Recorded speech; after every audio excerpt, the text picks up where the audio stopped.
Nabi Isa juga Islam, agamanya Nabi Isa itu Islam. Maka selain Islam, selain agamanya para nabi, itu agama yang keliru. Termasuk orang yang kemudian nyembah salib. Ini menurut pemahaman orang Islam. Kenapa dia menyembah salib? Karena dia berkeyakinan bahwasanya yang disalib di tiang gantung itu adalah Isa. Maka Al-Quran memberikan pembelaan terhadap keyakinan ini bahwa itu keliru. Maka Allah Ta'ala berfirman, wa ma qataluhu wa ma salabuhu walakin syubbiha lahum. Nabi Isa yang diyakini disalib di tiang gantung itu, ma qataluhu wa ma salabuhu. Nabi Isa itu tidak mati dibunuh, Nabi Isa tidak mati disalib, tetapi yang mati terbunuh dan disalib, walakin syubbiha lahum, dia adalah orang yang diserupakan wajahnya dengan wajah Nabi Isa, kemudian dia ditangkap dan kemudian dia disalib di tiang gantung. Siapa dia? Dia muridnya Nabi Isa yang berkhianat. Adapun Nabi Isa diangkat oleh Allah Subhanahu wa Ta'ala ke langit. Ini menurut keyakinan umat Islam, sehingga Nabi Isa sampai sekarang tidak wafat, tidak meninggal, tapi dipindah tempat oleh Allah Subhanahu wa Ta'ala, diangkat ke surga, nanti kemudian diturunkan di akhir zaman menjadi tanda-tanda kiamat kubra.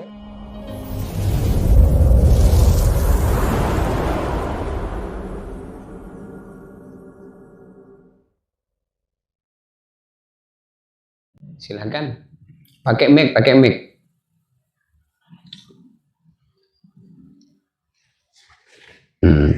ya silahkan yang mau bertanya berkaitan dengan apa yang sudah dijelaskan tadi. Nah, silahkan. Santai ya, sambil diminum kopinya, sambil diminum, dimakan kuenya. Silahkan. Bagi yang bertanya, nanti bisa dibacakan untuk disampaikan. Oh iya. Karena mic-nya mati. Dipencet aja, pencet. Oh iya. Silakan bagi teman-teman yang sedang menyimak program pertanyaan. Alhamdulillah. Kemudian yang akan menjawab.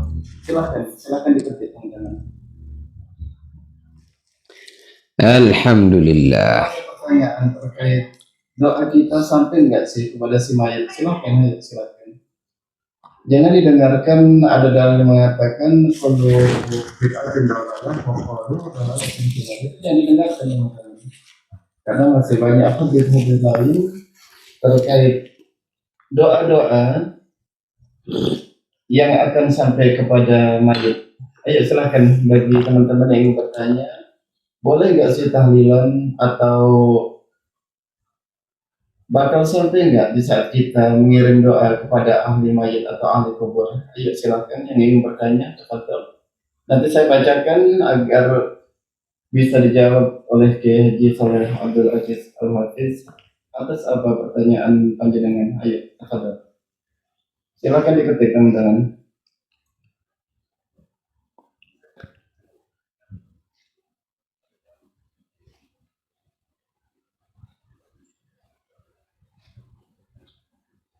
Nah, sepertinya nggak ada yang nanya ya.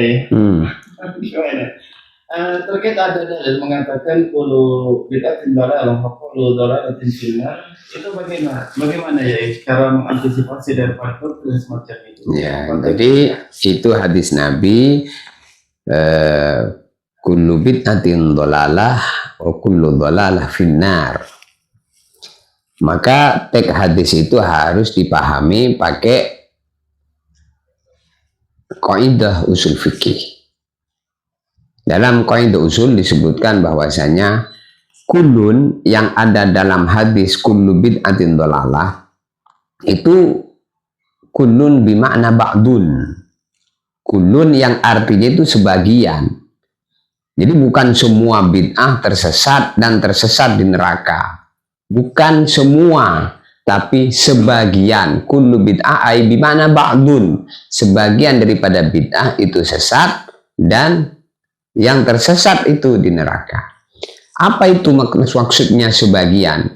Yaitu segala macam-macam perbuatan maksiat yang dulu Nabi tidak mengerjakan, maka itu bid'ah. Seperti Nabi tidak pernah pakai celana pendek, tidak menutup aurat, itu bid'ah. Bid'ah yang kemudian tersesat.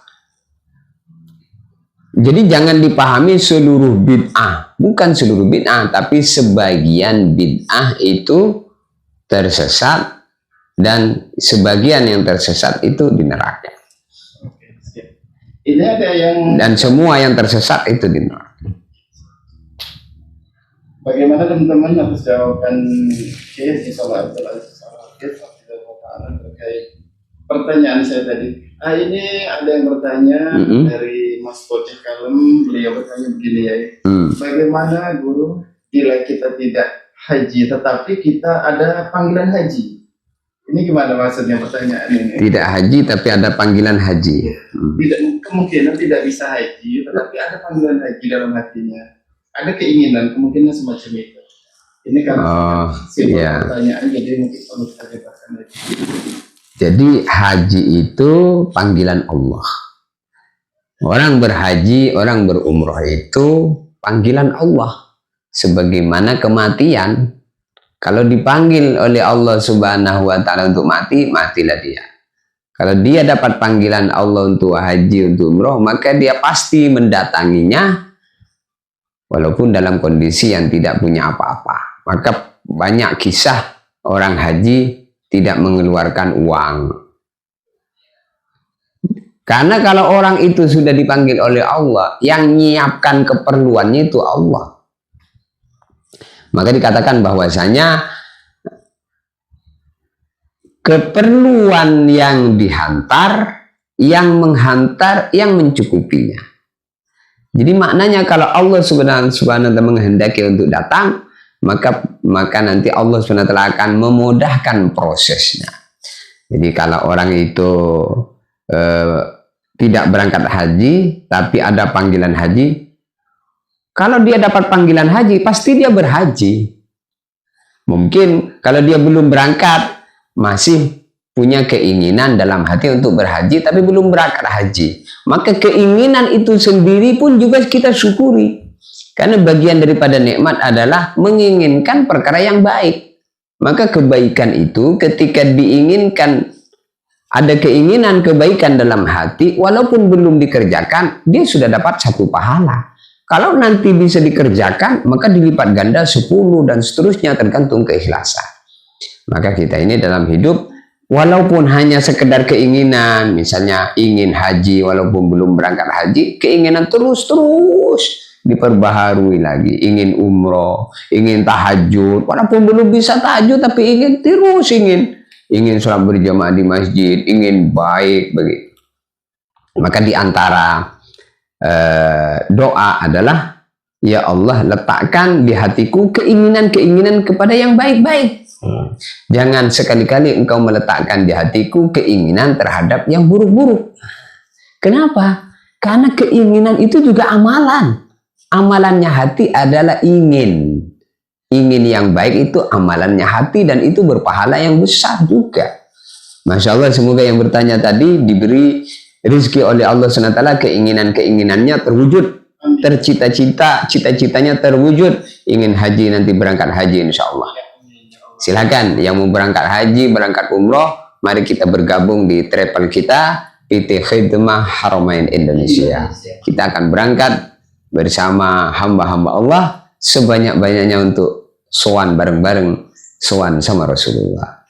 Ini ada pertanyaan yang luar biasa terkait dengan konteks pembahasan kita pagi ini. Gimana? Ahlan wa sahlan Ibu Neni. Ahlan bik. 23, Masya Allah pertanyaannya ini luar biasa. Ya. Ya, saya turut berbela-sungkawa atas berpulangnya putra atau putri Ibu. Mudah-mudahan Allah Subhanahu wa Ta'ala menempatkan Amin. putra atau putri Ibu yang terbaik di jannah Allah Azza wa Jalla. Amin, amin, amin, amin, amin. Nah, pertanyaan beliau Ibu Nelly 2223 begini ya, kenapa saya tidak pernah bermimpi bertemu dengan anak saya yang sudah 5 bulan meninggal, padahal saya selalu kirim doa kepada anak saya ya.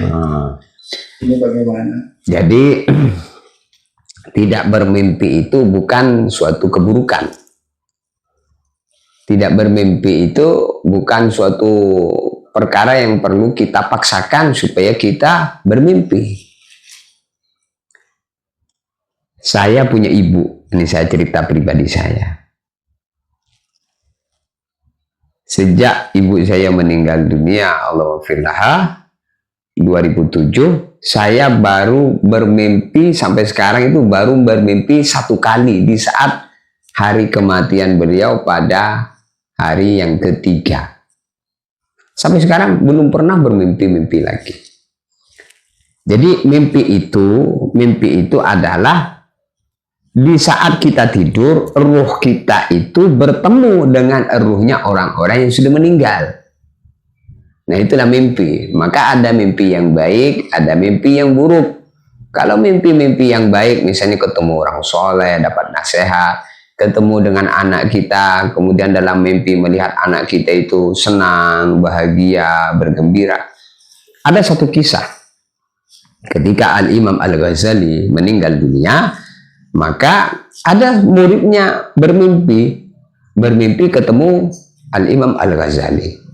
Maka dalam mimpi itu muridnya bertanya, "Wahai Syekhul Imam, Hujjatul Islam, Al-Imam Al-Ghazali, setelah engkau meninggal, wafat, bagaimana tanggapan dan sikap Allah kepada engkau, penghormatan Allah kepada engkau?" Maka dalam mimpi itu, ketika ditanya begitu oleh muridnya, Al-Imam Al-Ghazali menjawab, "Allah Subhanahu wa Ta'ala merahmati aku, memasukkan aku ke dalam surga. Tetapi ternyata bukan karena ilmuku, bukan karena ibadahku yang banyak." Maka muridnya penasaran, lalu sebab apa wahai Syekh? Sebab sayangku kepada seekor lalat. Di saat ketika dulu saya menulis kitab Ihya, lalu kemudian ada lalat hinggap di tinta. Nah, dulu orang dulu itu, para hadirin, dulu kalau orang dulu nulis Quran, nulis hadis, nulis kitab, nulis apa-apa itu bukan sebagaimana pensil seperti sekarang. Tinggal nulis begitu. Dulu enggak, dicelupkan itu, dicicilkan ke tinta baru nulis. Setelah basah baru tulis. Ketika Al-Imam Al-Ghazali hendak mencelupkan pena tadi ke dalam tinta, maka tengoknya di tinta itu ada lalat. Maka Al-Imam Al-Ghazali di saat itu tidak jadi mencelupkan pena tadi di tinta tadi. Karena sayang dengan lalat tadi, biarlah dia minum sampai kenyang, sampai dia pergi sendiri. Nah, maka ketika saya menghadap sama Allah, Allah merahmati saya karena sebab sayangnya saya kepada seekor lalat itu. Untuk itu ini hadirin. Jadi, nah ini mimpinya muridnya Imam Al-Ghazali di saat Al-Ghazali sudah wafat.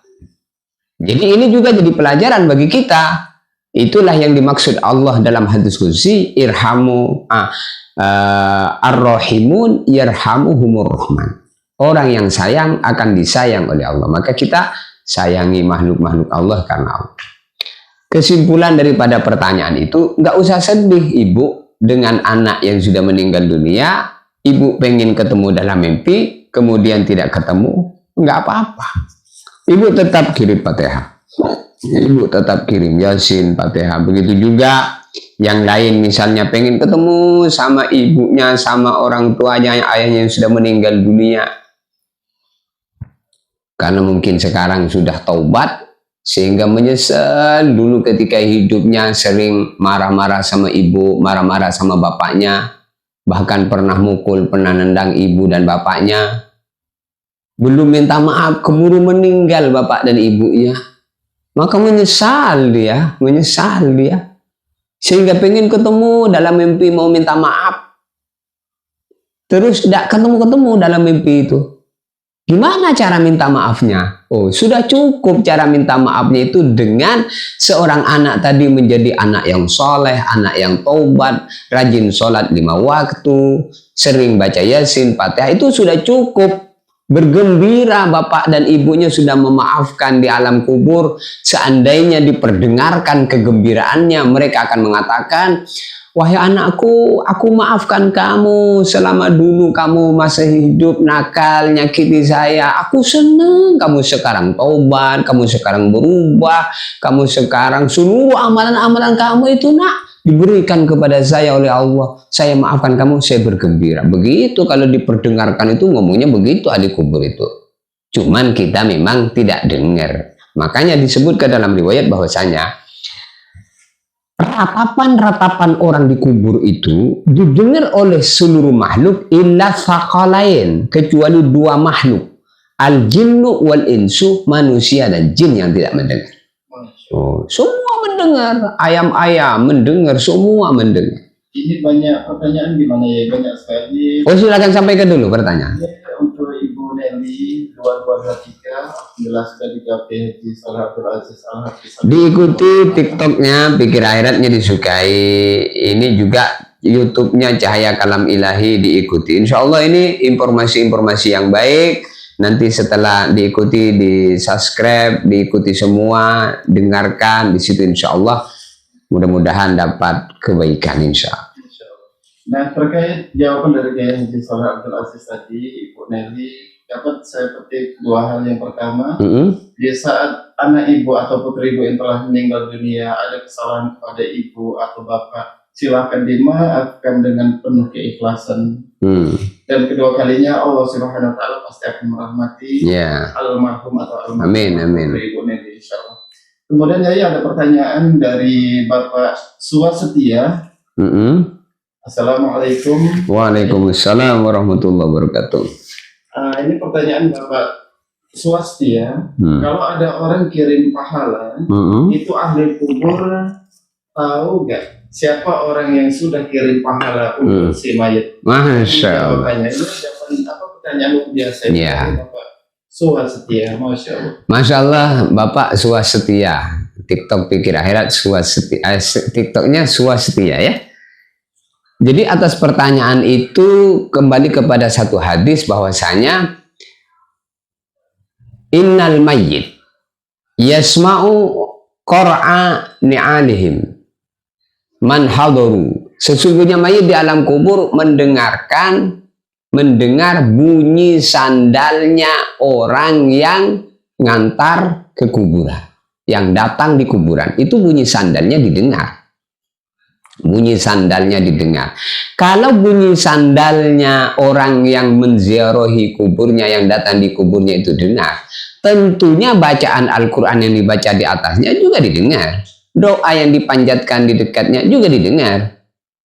Kalau dia mendengar suaranya, maka dia pun juga tahu siapa yang datang. Maka ketika orang itu meninggal dunia, mayit itu tahu siapa yang mandikan, siapa yang ngimami sholat jenazahnya, siapa yang memikul keranda ke kuburannya, siapa yang menurunkan jasadnya ke alam kubur. Itu semua mayit itu tahu. Jadi kesimpulan, mayit itu tahu siapa yang mensolatkan, siapa yang yang memandikan, siapa yang datang di alam kuburnya berziarah. Maka ketika Sayyidina Umar Ibnul Khattab ziarah kubur, disebutkan dalam kitab Hayatus Sahabah, maka Sayyidina Umar mengatakan, Assalamualaikum dara qaumin mu'minin, antum salafuna wa nahnu bikum taba, mal khabaru indakum wal khabaru indana, anna dawrakum qad sukinat wa amwalakum qad furriqat wa azwajakum qad tazawwajat, mal khabaru indakum. Fasami'a Sayyidina Umar sautan, wal khabaru indana annama qaddamna wajadna wa ma akalna robihna wa ma tarokna khusirna. Nah, ini. Jadi ketika Sayyidina Umar ziarah kubur, maka Sayyidina Umar mengatakan, keselamatan untuk kalian semua orang-orang di kubur ini. Kalian telah mendahului kami menghadap Allah, dan kami yang masih hidup suatu saat akan menyusul kalian juga menghadap kepada Allah. Ada berita apa dari kalian semua? Mal khabar indakum. Ada berita apa dari kabar kalian semua yang sudah meninggal dunia untuk kami yang masih hidup? Ada berita apa? Wal khabaru indana. Adapun berita dari kami yang masih hidup untuk kalian yang sudah mati. anna daurakum qad sukinat. Berita yang pertama, anna daurakum, bahwa rumah kalian yang kalian bangun qad sukinat, sudah ditempati oleh penghuni baru. Wa azwajakum qad tazawwajat. Berita yang kedua, istri kamu sudah menikah lagi atau suami kamu sudah menikah lagi. Wa amwalakum qad furriqat, dan harta benda yang kalian kumpulkan qad furriqat, sungguh harta itu sudah dibagi-bagi kepada ahli waris. Mal khobar indakum, lalu sekarang ada berita apa dari kalian semua yang sudah mati untuk kami? Fasami'a Umar sautan, lalu Sayyidina Umar dengar suara. Masya Allah. Apa suaranya? Annama qaddamna wajadna wa ma akalna rabihna wa ma taraknahu khasirna. Berita kami dari orang yang sudah meninggal dunia di alam kubur, bahwasanya ma qaddamna wajadna, apa saja yang dulu kami kirim ke alam akhirat berupa amal-amal, sedekah dan segala macam-macam, wajadna, kami semua dapat menjumpai di alam kuburnya, ada semua. Apa yang dulu kami sholat, ada balasannya di kubur. Apa yang kami sedekah, ada balasannya di kubur. Ma qaddamna wajadna wa ma akalna robihna. Kemudian yang kedua, apa yang dulu kami makan di dunia, beruntung kami sempat makannya, sempat menggunakannya. Tetapi berita yang ketiga yang menjadi ratapan kami para penghuni kubur, wa ma tarakna hasilna, apa yang kami tinggalkan belum dikirim ke akhirat, saya rugi. Taunya begini, aku kirim semua dulu. Rugi saya ketika hidup, gak ngerti saya. Akhirnya banyak benda-benda yang belum saya kirim, makanya saya minta hidup lagi, mau kukirim semua kalau taunya begini. Masya Allah. Gimana ya? Pertanyaan kembali Kiai, masih terkait di bulan Ruah ini. Gimana? Sebentar, saya mau nampang dulu, insya Allah. Pertanyaan dari Bapak Dedi Suryadi, dia bertanya, kegiatan di masyarakat banyak terjadi di bulan Ruah ini mengadakan acara tahlil Yasin, itu menurut dalilnya gimana ya? Mohon dijelaskan. Tafadhol Mustura. Iya, tadi kan sudah disampaikan bahwasanya termasuk yang ditunggu orang mati itu adalah as-sadaqatu wa tilawatul Quran wa yasin wa tahlil. Sedekah, bacaan Al-Quran, bacaan Yasin, bacaan tahlil. Fa idza lahiqathu kanat ahabbihi minad dunya wa fiha. Kalau itu dihadiahkan kepada orang mati, maka orang mati itu senang dapat kiriman Fatihah, Yasin, tahlil dan sedekah tadi, lebih senang daripada orang hidup mendapatkan dunia dan segala isinya. Kemudian juga kata Al-Imam An-Nawawi tadi, bahwasanya Al-Imam Al-Qurtubi dalam tafsir Al-Qurtubi, qiraatu Yasin indal mayyit takhfifun anhu wa rahmah. Bacaan Yasin untuk mayit itu menjadi peringan daripada azab. Kalau azabnya sudah nggak ada, mendapatkan rahmat semakin ditinggikan. Itu dalilnya. Semestinya pembacaan-pembacaan Yasin dan amalan-amalan itu bukan dikhususkan di bulan Sya'ban saja, tetapi seluruh bulan setiap saat. Jangan nunggu mau buat ruahan, ngundang tetangga untuk baca Yasin tahlil pas ketika bulan Sya'ban saja. Bulan-bulan yang lain pas ada rezeki, potong kambing, potong sapi, lalu kemudian sampaikan hajat, mengundang bapak-bapak, ibu semua sekalian yang hadir. Insya Allah ini kirim bacaan Yasin dan tahlil untuk leluhur-leluhur kami gitu. Jadi walaupun bukan di bulan Sya'ban saja, ya di bulan Sya'ban bagus lebih bagus kalau di bulan-bulan yang lain juga. Jadi intinya pahalanya amalan untuk orang mati itu sampai. Begitu yang dipahami dari penjelasan para ulama. Ada lagi? Silakan teman-teman yang bertanya. Masya Allah, semakin seru. Silakan. Santai-santai saja, santai. Bulan Ruah. Jadi silakan yang ingin bertanya. Bulan Ruah ini banyak amalan-amalan. Ini bulan yang sangat mulia, mendekati bulan Ramadan, teman-teman. Ayo silakan. Ini banyak amalan terkait untuk mengirim jenazah atau segala macam. Ini pasti dikabulkan Allah Azza wa Jalla. Ayo bagi teman-teman yang ingin bertanya silahkan tafadhol. Nanti saya bacakan biar dijawab oleh Kiai Haji Saleh Abdul Aziz Al-Hafiz. Tafadhol. Alhamdulillah. Dari ya ahlan wa sahlan. Alhamdulillah. Sambil ditap-tap layarnya, baca salawat, sallallahu alaihi Muhammad, sallallahu. Ya siap. Saya bacakan ahlan wa sahlan Bapak Poni. Poni apa sih? Peta sih tulisannya. Project Firet. Beliau bertanya begini, Kiai. Assalamualaikum warahmatullahi wabarakatuh. Waalaikumsalam warahmatullah. Maaf Bang, saya pikir dunia dulu saja baru akhirat. Oh. Aku perbaiki hablum minannas. Masalah hablum minallah itu urusan saya dengan Allah. Itu bagaimana untuk jawabannya, Kiai? Mohon dijelaskan. Ya, ketika kita di dunia ini perbaiki dua-duanya. Hablum minallah, hablum minannas. Hablum minallah itu memperbaiki urusan hubungan kita dengan Allah, itulah kategori amal akhirat, perbaiki sholatnya, perbaiki ibadahnya. Kemudian hablum minannas, hubungan kita dengan sesama manusia di dunia ini. Jadi dalam hal ini urusan dunia dan akhirat itu minimal seimbang. Itulah kita yang kita minta, Rabbana atina fid dunya hasanah wa fil akhirati hasanah. Maka untuk urusan ini harus kita pikirkan bareng-bareng. Urusan dunia ya kita pikirkan bagaimana dunianya menjadi barokah. Urusan akhiratnya juga dipikirkan bagaimana sebelum sampai di akhirat kita sudah baik di dunia ini. Banyak orang salah sangka bahwasanya di dunia kok mikir akhirat katanya. Di dunia yang mikir dunia, akhirat nanti di akhirat loh. Kalau sudah sampai di akhirat, bukan waktunya untuk mikir akhirat. Akhirat itu kapan? Akhirat itu di saat sakaratul maut, kemudian kita mati, itulah awal daripada akhirat. Jadi kalau kita sudah mati, kita nggak bisa mikir akhirat. Jadi kematian itu bukan untuk tempat kita beramal memperbaiki diri. Di sana sudah tempat untuk menerima hasil balasan atas amal yang kita kerjakan di dunia ini. Jadi menurut saya dari pertanyaan itu perlu diperbaiki. Jadi kalau mau memperbaiki urusan dunia, kemudian nanti apa tadi pertanyaan tadi? Sebentar ya, kita ulang lagi pertanyaan dari Bapak Phoenix. Beliau bertanya begini ya, mohon maaf Bang katanya. Iya.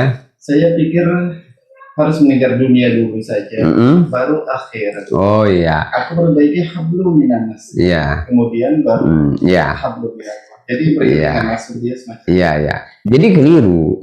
Yang diutamakan itu justru hubungan kita dengan Allah.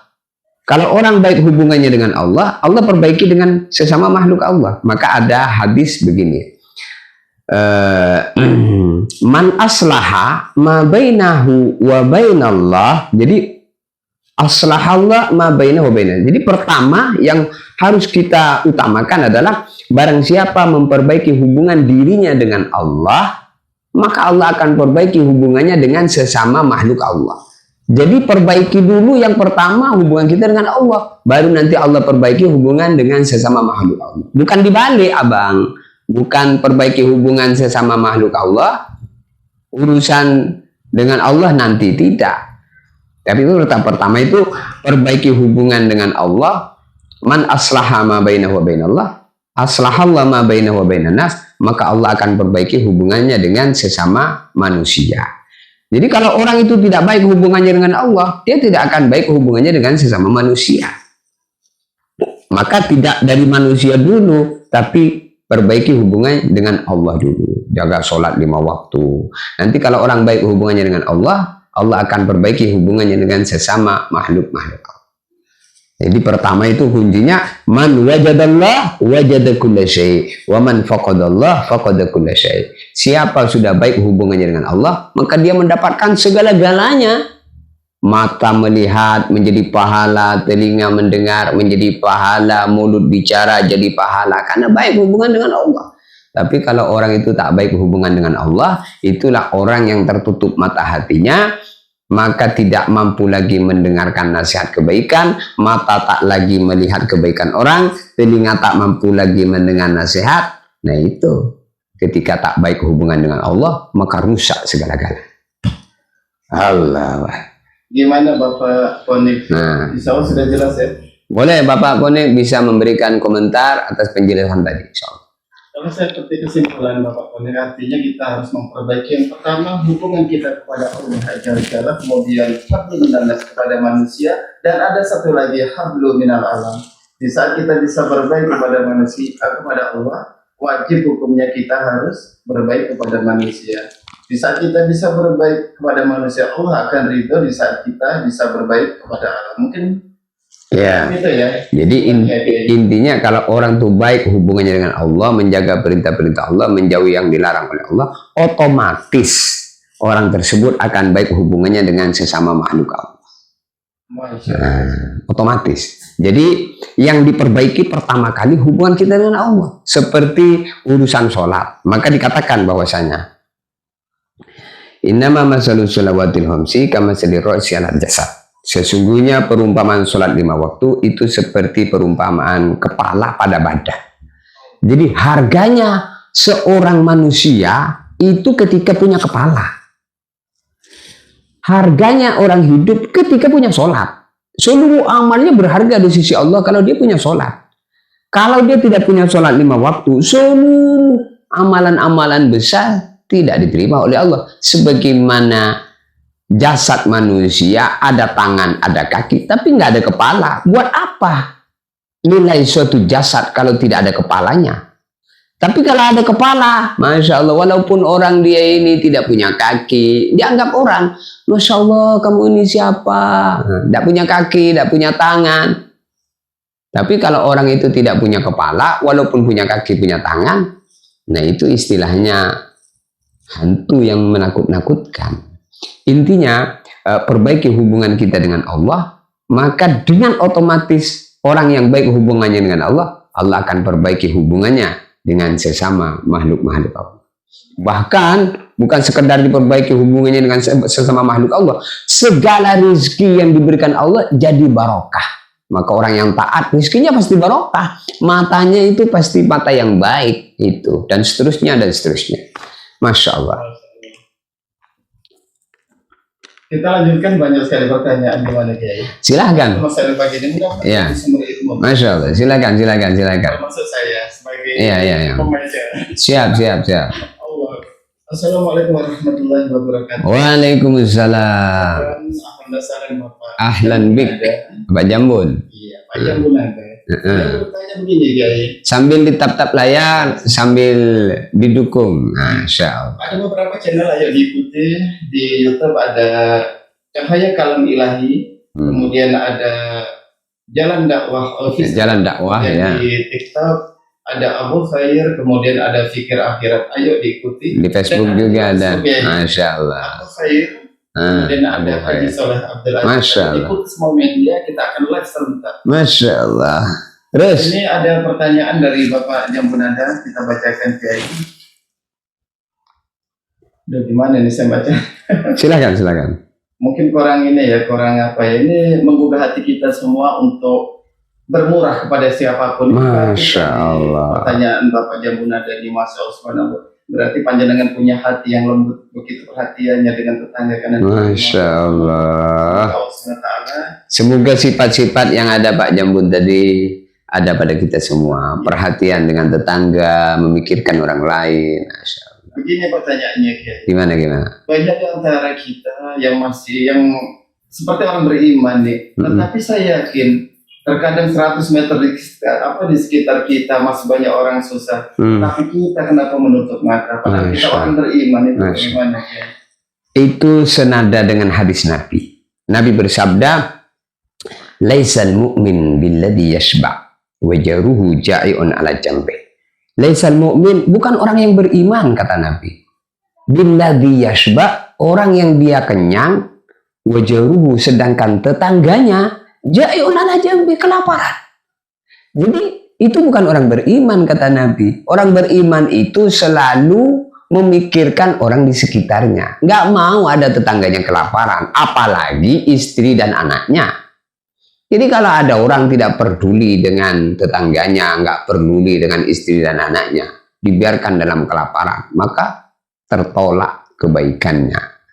Untuk itu, Masya Allah, laisal mu'minu billadhi yashba' wa jaruhu ja'un ala jambih. Bukan orang beriman, kata Nabi. Ini penilaian kanjeng Nabi Muhammad. Bukan orang beriman yang sempurna imannya, billadhi yashba', orang yang dia kenyang, wa jaruhu ja'un ala jambih, sedangkan tetangganya kelaparan. Jadi orang beriman itu gimana? Orang beriman itu orang yang memikirkan tetangganya yang kelaparan tidak lapar, maka dia berbagi. Ada Jumat barokah, minimal seminggu sekali hari Jumat, bagi-bagi beras, bagi-bagi uang, bagi-bagi nasi bungkus. Masya Allah, begitu.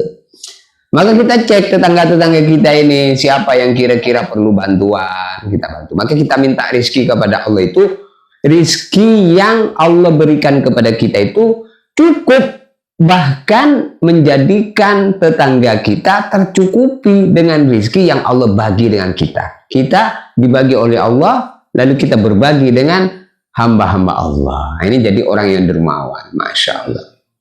Maka sakho, ada sakho. Sakho itu syajaratun fil jannah.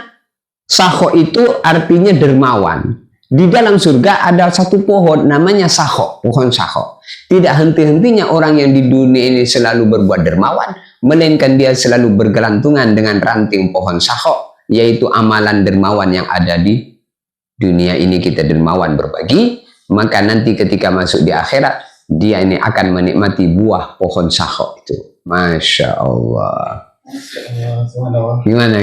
Bagaimana Bapak yang menanya jawaban dari Yai Saleh Abdul Aziz? Kalau belum puas silahkan diketik kembali di bawah. Tapi saya yakin panjenengan mempunyai hati yang lembut, hati yang baik. Memang di Al-Quran yang dikatakan wa mimma razaqnahum yunfikun, Masya Allah. Semacam itu. Allah menyuruh kita, misalnya kita ada rezeki, pasti kita akan menginfakkannya. Masya Allah. Berarti panjenengan memenuhi daripada perintah Allah. Semoga bisa istiqomah, selalu berbagi. Kita ini tidak boleh jadi orang pelit. Kita harus menjadi orang yang dermawan. Dermawan dengan apa? Dermawan dengan hartanya. Dermawan juga dengan ilmunya. Jadi kalau ada orang bertanya, kita tahu tidak boleh kita menyimpan ilmu. Maka Nabi bersabda, katimul ilmi yal'anuhu kullu syai'. Orang yang menyimpan ilmu dilaknat oleh seluruh makhluk. Maka dari tadi kita menyampaikan ini dermawan dengan ilmu, bersedekah dengan ilmu. Mudah-mudahan bisa diambil ilmu-ilmu ini, diambil kemudian diamalkan oleh seluruh para penggemar, para pengepen setia di Majelis Fikir Akhirat dan YouTube. Kalau terus silahkan. Jangan biarkan ada pertanyaan yang tidak dibaca. Silahkan dibaca. Ayo silahkan kan. Ini bertanya, ini kita kasih kesempatan. Sambil ditap-tap layarnya biar penontonnya masuk. Silahkan. Kita panjenengan juga mengikuti di offline uploadan melalui di channel YouTube Cahaya Kalam Ilahi, kemudian ada Jalan Dakwah Official, kemudian bisa nonton di live via TikTok di Fikir Akhirat, kemudian Abu Khair, kemudian ada juga sosial media Facebook Haji Saleh Abdul Aziz, kemudian Abu Khair. Silahkan diikuti, nanti kita akan live setiap waktu. Ini Assalamualaikum warahmatullahi wabarakatuh, Kiai. Ini dari Bapak siapa ini? Sebentar, tulisannya Bapak Oman 313, Kiai. Dia bertanya, Assalamualaikum Ustaz. Assalamualaikum. Mohon penjelasan tentang pinjaman di bank BSI. Mohon penjelasannya. Ini terkait riba sepertinya, Kiai mau menjelaskan. Ya, jadi Indonesia ini termasuk negara yang belum mempraktekkan secara total hukum-hukum syariat. Maka solusinya, kalau kita ini ingin meminjam uang di bank, maka ambillah bank yang di situ ada sistem syariatnya. Kalau ada sistem syariatnya, entah bank itu apa aja, bank BSI atau bank BRI Syariah Bank BCA Syariah, Bank Mega Syariah, dan semuanya itu nggak apa-apa. Karena di situ ada transaksi yang istilahnya murabahah, mudharabah, bagi hasil dan keuntungan. Maka margin yang ada di situ itu bukan bunga, tetapi keuntungan. Bunga itu, riba itu terjadi hanya di dalam simpan hutang piutang. Kullu qardin jarra manfaatan fahuwa riba. Hutang yang kemudian menghasilkan untung, maka itu riba. Untung dari hutang itu riba. Tapi kalau untung itu bukan dari hutang, tapi dari transaksi jual beli dan akad yang murni, maka itu keuntungan tadi bukan riba, tapi keuntungan itu adalah riba, keuntungan daripada transaksi jual beli. Jadi untuk itu di dalam bank BSI tadi boleh, nggak apa-apa. Karena Bank Syariah Indonesia atau bank-bank yang lain yang mempraktekkan sistem syariah, begitu, insya Allah. Aman dari riba kalau dari bank syariah, insya Allah. Nah, demikianlah jawaban dari ini sangat Aziz Bapak Oman 313. Kemudian ini ada, ini sepertinya dari saudara kita dari pihak agama sebelah, dari Nasrani ini. Oh, silakan. Beliau sangat senang sekali Kiai mendengarkan kajian kita. Masya Allah. Selamat pagi Bapak Wilter Sihonding. Masya Allah. Ya, semoga panjenengan dalam keadaan sehat walafiat. Amin. Atas dukungannya. Walaupun mungkin kita sedikit berbeda akidah, tapi beda akidah tidak apa-apa. Bertahap. Yang penting saling mendukung, saling cinta mencintai karena Allah sesuai dengan agamanya. Kalau tidak karena Allah, karena sesama manusia, kita ini cucunya Nabi Adam, selama masih hidup berkesempatan untuk berbuat baik semuanya, menghendaki kebaikan semuanya. Insya Allah mudah-mudahan Allah jadikan asbab hidayah untuk kemudian selamat dunia dan akhirat. Saya ucapkan salam kepada Bapak Wilter Sihonding, salam. Mudah-mudahan panjenengan ikuti terus kajian-kajian kami. Amin. Bukan karena kita berbeda akidah, tetapi kita petik daripada apa yang disampaikan. Ini kalimat kebaikan semua Bapak Sihonding. Ayo ditingkatkan lagi. Gimana pertanyaannya? Pertanyaan ya mungkin nanti disinkronkan saja kayak antara keyakinan dari mungkin Nasrani dengan Islam. Gimana pertanyaannya? Di saat orang gagal iman, apakah di akhirat bisa masuk surga? Kalau menurut keyakinan kita bagaimana? Oh iya. Ini bagaimana? Orang yang gagal dalam iman, apakah ada kesempatan untuk masuk surga? Ya, jadi Allah Subhanahu wa Ta'ala mendatangkan kita ke alam dunia ini telah ada proses sebelumnya, yaitu alam. Ada dua alam sebelumnya. Sebelum kita datang ke dunia ini, yang pertama alam ruh, yang kedua alam rahim, yang ketiga alam dunia ini yang sekarang kita ada. Maka alam dunia ini adalah ujian Allah terhadap pelajaran yang sudah disampaikan Allah di dalam alam ruh. Ketika kita berada di alam ruh, maka Allah SWT memberikan pelajaran, bertanya kepada seluruh para arwah, mulai ruhnya Nabi Adam sampai manusia terakhir. Apa itu pelajarannya? Allah bilang, alastu bi rabbikum. Bukankah saya adalah Tuhan kalian? Kata Allah kepada para arwah. Maka di saat di alam ruh tadi, semua arwah serentak menjawab. Qalu bala. Qalu alastu bi rabbikum. Qalu bala syahidna. Benar ya Allah, kami bersaksi bahwa Engkau adalah Tuhanku. Jadi ketika di alam arwah itu semua beriman kepada Allah, nggak ada yang menentang. Semua Tuhannya satu, Allah. Lalu kemudian dari alam ruh ini ditaruhlah ruhnya di dalam janin.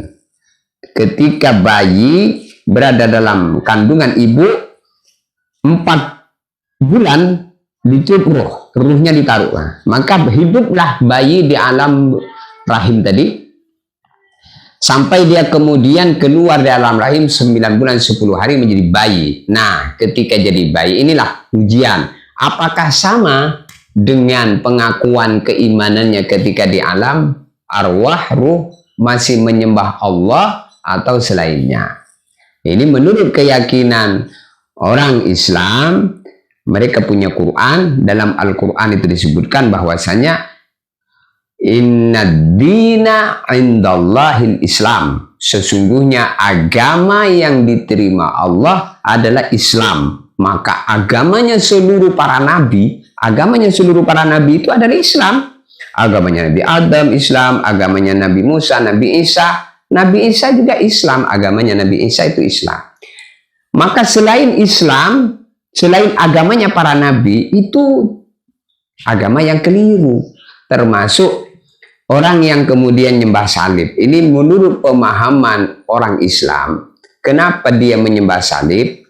Karena dia berkeyakinan bahwasanya yang disalib di tiang gantung itu adalah Isa. Maka Al-Quran memberikan pembelaan terhadap keyakinan ini bahwa itu keliru. Maka Allah Ta'ala berfirman, wa ma qataluhu wa ma salabuhu walakin syubbiha lahum. Nabi Isa yang diyakini disalib di tiang gantung itu, ma qataluhu wa ma salabuhu. Nabi Isa itu tidak mati dibunuh, Nabi Isa tidak mati disalib, tetapi yang mati terbunuh dan disalib walakin syubbiha lahum, dia adalah orang yang diserupakan wajahnya dengan wajah Nabi Isa, kemudian dia ditangkap dan kemudian dia disalib di tiang gantung. Siapa dia? Dia muridnya Nabi Isa yang berkhianat. Adapun Nabi Isa diangkat oleh Allah Subhanahu wa taala ke langit. Ini menurut keyakinan umat Islam, sehingga Nabi Isa sampai sekarang tidak wafat, tidak meninggal, tapi dipindah tempat oleh Allah Subhanahu wa taala, diangkat ke surga, nanti kemudian diturunkan di akhir zaman menjadi tanda-tanda kiamat kubro. Dialah kemudian Isa yang kemudian membunuh Dajjal. Nah, jadi kesimpulan kalau orang gagal iman, maksud iman itu tidak menyembah Allah, maka gagal, sehingga dia itu menurut keyakinan umat Islam, orang yang tidak menyembah Allah, tidak beragama agamanya para nabi, maka dia adalah orang-orang yang tersesat. Sehingga Allah SWT menyiapkan dalam Al-Quran surat Az-Zumar jelas tempat itu. Wasiqal ladzina taqaw rabbahum ilal jannati zumara. Orang yang takwa hanya nyembah Allah dimasukkan surga. Wasiqal ladzina kafaru, orang yang dia kafir tidak menyembah Allah, dia tidak mentuhankan Allah, tidak menyembah agamanya para nabi. Wasiqal ladzina kafaru ila jahannam zumara, maka tidak ada kesempatan untuk masuk surga. Tempat mereka adalah jahanam, neraka Allah Subhanahu wa taala. Ini perlu kita yakini. Ini menurut keyakinan kita orang beragama Islam. Jadi kalau sudah keburu mati tidak menyembah Allah, maka tidak ada kesempatan lagi untuk kemudian masuk surga. Dan ini ditegaskan Allah juga dalam Al-Quran tentang cerita Nabi Ibrahim alaihissalam. Wa makana istighfaru Ibrahim li abihi illa an mau'idatin wa'adaha iya. Falamma tabayyana lahu annahu aduwwun lillah tabarra'a min. Jadi Nabi Ibrahim alaihissalam suatu hari mendoakan supaya ayahnya ini diampuni oleh Allah, Lalu kemudian Nabi Isa dapat wahyu bahwasanya ayah kamu nggak bisa kamu doakan. Ayah kamu itu kafir ketika hidupnya dan meninggal dalam keadaan kafir. Maka orang yang meninggal dalam keadaan kafir itu musuh Allah. Falamma tabarra'a minhu annahu aduwwulillah. Falamma tabayyana lahu annahu aduwwulillah. Ketika telah menjadi jelas kepada Nabi Ibrahim bahwa ayahnya adalah musuh Allah, tabarra'a min, maka Nabi Ibrahim tidak mendoakan lagi. Nah, ini begitu yang dipahami daripada kepahaman-kepahaman yang ada pada keyakinan umat Islam. Begitu. Bagaimana penjelasannya? Ini bagaimana ya kalau menghilangkan ini ada yang naik nih. Salah pijit dari saya. Ya biarin, mau tanya apa tanya dulu. Mungkin kita adakan ke situ aja kali ya. Coba bawa sini, bawa sini. Nah, Tadi lagi baca live tiba-tiba apa? ini Sini. Gimana ini? Ada yang mau masuk? Kalau mau masuk silahkan. Gimana? Halo? Ayo, suaranya mana? Halo, Iya, iya, iya. Assalamualaikum Ustaz. Waalaikumsalam warahmatullahi wabarakatuh. wabarakatuh. Tadi Ya, Saya kenal dari Madura Sampang. dari Madura Sampang. Ya, Oh, ini satu kampung nih dengan kita ini. Saya Madura Pamekasan. oh iya ya. Gimana? Ada yang mau disampaikan? Enggak Ustaz.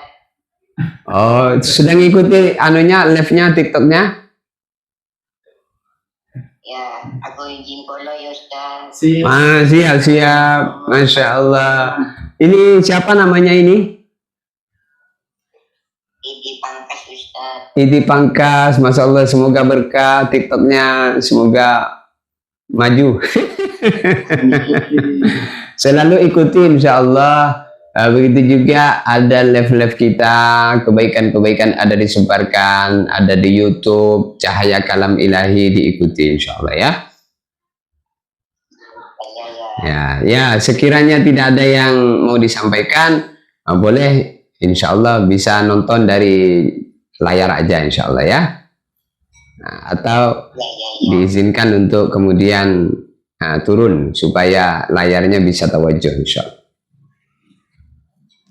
Atau gimana? Ada yang mau di dialog atau gimana kira-kira menurut pandangan Kang Idi tentang TikTok Pikir Akhirat? Menurut pandangannya gimana? Aku Kesimpulan dari apa yang dicerna, pembahasan yang didengar, itu gimana? Coba saya mau mendengar gimana tanggapannya.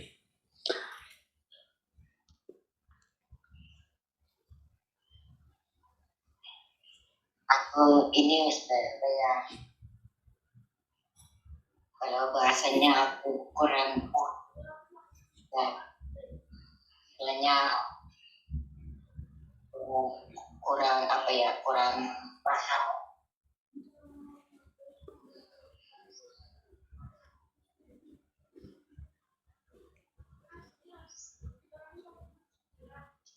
Ya, tapi menurut secara umum baik apa kurang baik? Alhamdulillah sehat Ustaz. Oh ya, alhamdulillah, masya Allah. Iya.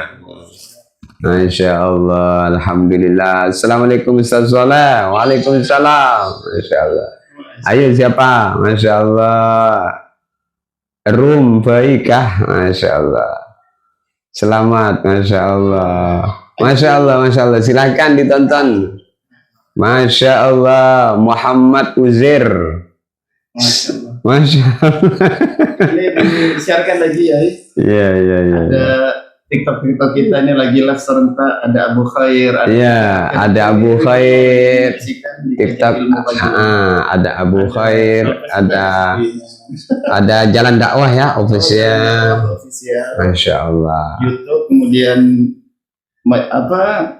Cahaya Kalam Ilahi. Tolong bantu aku Ustadz. Oh, bantu apa ini kira-kira? Masya Allah, kita saling bantu membantu ya, Masya Allah. Bisa tembus berapa ribu nih kayak gitu. Ya kita harus tahun bekerja sama, Masya Allah. Live serentak. Terus, Masya Allah, Allahu Akbar. Amin. Zubaidi dari Prempengan, Masya Allah. Tafadhal. Masya Allah. Semoga niatnya dikabulkan, dimudahkan. Masya Allah. Beri aku amalan agar hatiku lebih kuat condong pada akhirat. Banyak istighfar. Man lazimal istighfar, ja'alallah min kulli hammin faraja wa min kulli dhiqin makhraja. Orang yang banyak istighfar itu oleh Allah SWT akan dihilangkan kesedihannya, akan dihilangkan kesusahannya, dan berada dalam bimbingan Allah sehingga hatinya menjadi condong kepada arah-arah kebaikan. Banyak istighfar. Astagfirullah, astagfirullah, astagfirullah. Insyaallah. Ya.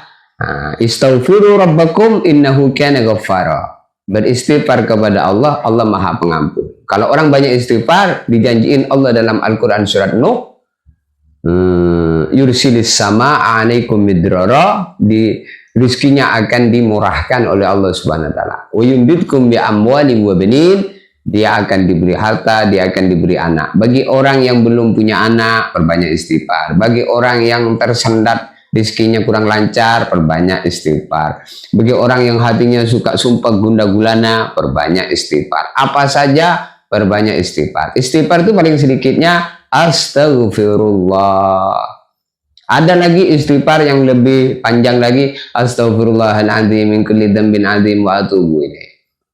Ada lagi istighfar yang lebih panjang lagi, namanya sayyidul istighfar. Allahumma anta rabbi la ilaha illa anta khalaqtani ana abduka wa ana ala ahdika wa wa'dika mastata'tu a'udzubika min syarri ma sana'tu abu'u laka bi ni'matika alayya wa abu'u bi dzambi faghfir li fa innahu la yaghfiru dzunub illa anta.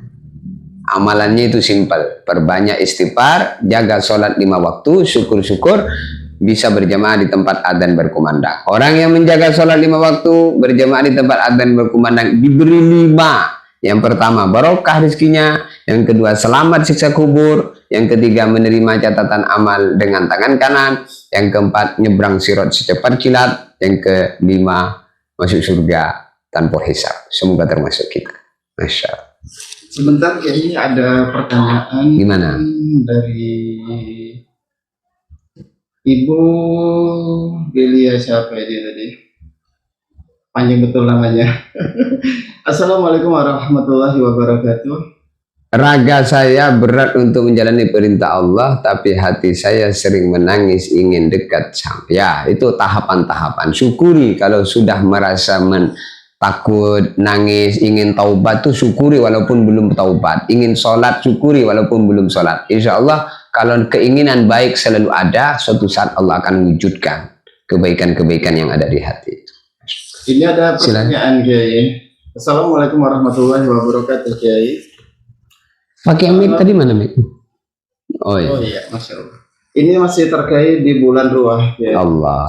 Beliau bertanya, ini banyak di antara kaum muslimin mengadakan amalan terkait ruahan Kiai. Ya. Bagaimana hukumnya kalau yang tidak mampu atau tidak memiliki kemampuan untuk mengadakan ruahan tersebut? Mohon jawabannya Kiai. Ya nggak ada kemampuan, nggak ada paksaan. Maksudnya tidak harus ngundang tetangga. Ya cukup kita sendiri jadi ruahan, berkumpul sama istrinya, sebelum makan kirim Fatihah dulu sama orang tuanya yang sudah mati. Itu juga sudah ruahan.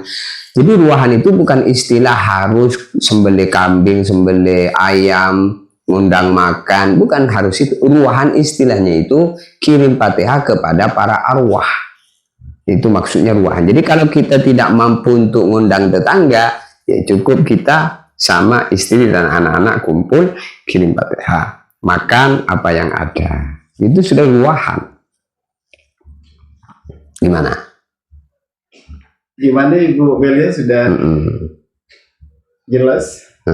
Jawaban simpel tapi Allah. Terima kasih Ya. Ya. sama-sama. Sama-sama. Salam sehat, salam sukses. Waalaikumsalam warahmatullahi wabarakatuh. Waalaikumsalam warahmatullahi wabarakatuh. Ya.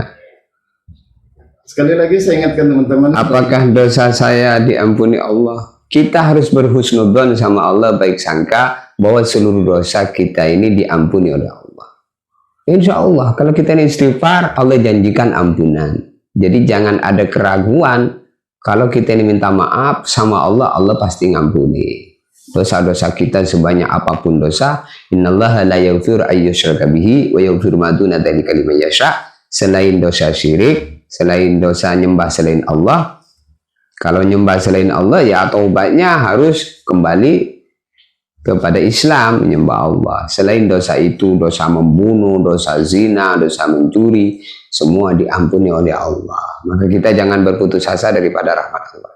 Tapi kapan saya bisa taat kepada Allah? Ya terus minta.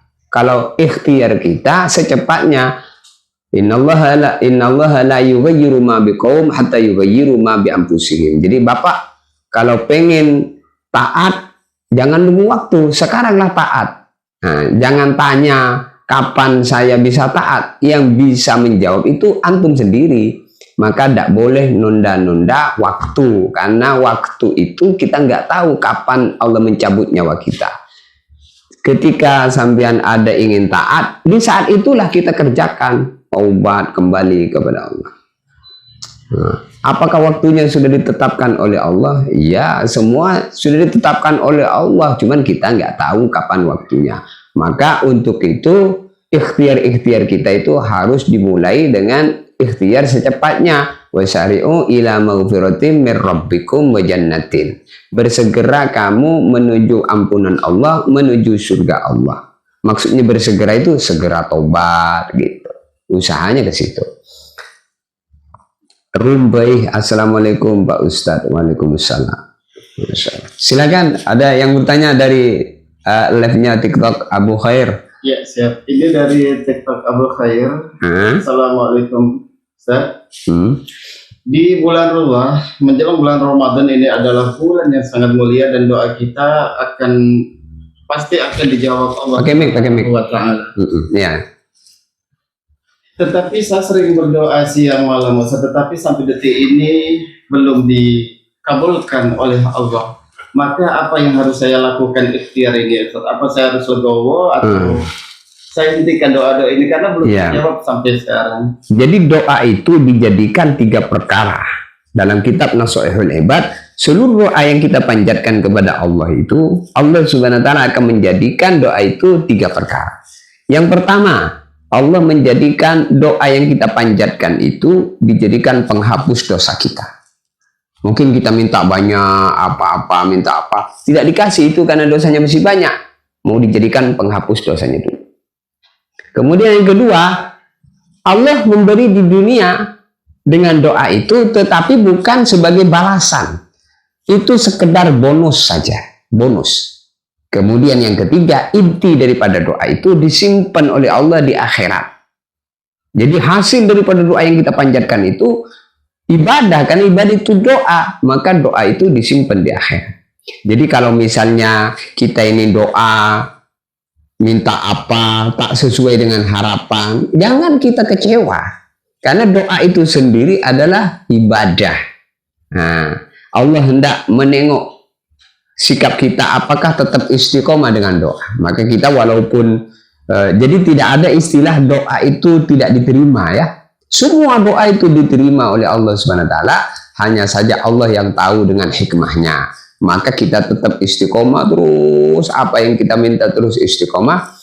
Nanti insya Allah harapannya Allah memberi. Kalaupun tidak, Allah Maha tahu pasti semuanya yang terbaik menurut Allah. Al khairu fima waqa. Segala yang terjadi itu pasti yang terbaik, karena semua yang terjadi itu sudah kehendak Allah Subhanahu wa Ta'ala. Jadi kepada yang bertanya tadi, walaupun doanya semacam tak nampak sehingga kita kemudian menilai doa tanya tak makbul, jangan. Itu pemahaman yang kurang, dan pemahaman yang perlu diluruskan bahwa setiap doa Allah terima. Allah yang Maha tahu dengan apa yang terbaik daripada apa yang kita minta. Maka istiqomah terus, tidak henti-hentinya dan tidak bosan-bosannya, selalu panjatkan doa. Masya Allah. Sesuai janji Allah. Innallaha la yuhliful. Terima kasih Ustadz atas pencerahannya. Iya, insya Allah. 20-20-26. Silahkan diikuti, TikToknya disukai, di share ulang. Masya Allah. Fadal. Masya Allah. Masya Allah. Masya Allah. Gimana Pak Ustadz? Masih lanjut? Ini kalau dituruti sampai jam ada habisnya. Ya, kita berbagilah waktu ya, insya Allah. Alhamdulillah kita telah bisa berdialog, bermuwajah, bertatap muka. Mudah-mudahan tatapan-tatapan ini tatapan yang membawa barokah, pandangan yang membawa ceria satu sama lain. Mari kita jadikanlah semuanya fungsi yang sehat. mata melihat kebaikan, telinga mendengar kebaikan, mulut bicara kebaikan, otak berpikir perkara-perkara yang baik, yang positif. Harapannya Allah datangkan macam-macam yang baik dalam kehidupan kita. Ini ada lagi satu pertanyaan, Pak Ustadz Abu Khair dari Salbiah. Masya Allah. Assalamualaikum Ustadz. Saya keponakan Le Agus Betung, minta doa dan ridhonya Ustadz. Oh iya, Masya Allah, ini santri kita ini, Masya Allah. Semoga Salbiah barokah ilmunya, barokah di mana saja tempat. Insya Allah semoga secepatnya dapat suami yang barokah, bisa membimbing kamu dalam kehidupan. Ikuti terus TikTok Pikir Akhirat dan channel YouTube Cahaya Kalam Ilahi, juga Jalan Dakwah Official dan TikTok Abu Khair. Kita live serempak. Ya. Mudah-mudahan ini bermanfaat, bisa diabadikan suara ini, dan nanti untuk live ini akan dilanjutkan menjadi live di YouTube. Tonton keterangan yang mungkin baru bergabung, sempurnanya YouTube-nya ada di Cahaya Kalam Ilahi. Jazakumullah khairal jaza. Assalamualaikum warahmatullahi wabarakatuh. Waalaikumsalam warahmatullahi wabarakatuh. Luar biasa live pagi ini, guys. Masya Allah, mudah-mudahan menjadi sumber ilmu bagi kita semua. Masya Allah. Saya ingatkan lagi teman-teman, bagi teman-teman yang tidak berangkat ibadah haji dan umroh, dapat ikut di PT Khidmah Haramain Indonesia. Bisa nanti komen di bawah, atau ini untuk wilayah Palembang dan Sumatera Selatan. Kemudian untuk mengikuti kajian-kajian ilmu di YouTube, bisa mengikuti di Cahaya Kalam Ilahi. Kemudian Jalan Dakwah Official. Kemudian di Facebook ada Abu Khair dan Haji Saleh Abdul Aziz. Terima kasih bagi panjenengan yang sudah nonton. Apabila ada kesilapan kata dari kami, ada perilaku dari kami kurang berkenan bagi panjenengan semua, kami selaku manusia biasa kepada panjenengan, kami mohon maaf yang sebesar-besarnya, mohon maaf yang sedalam-dalamnya, dan kepada Allah Subhanahu wa Ta'ala kami mohon ampun. Akhirnya live ini kami akhiri. Wassalamualaikum warahmatullahi wabarakatuh. Waalaikumsalam warahmatullahi wabarakatuh.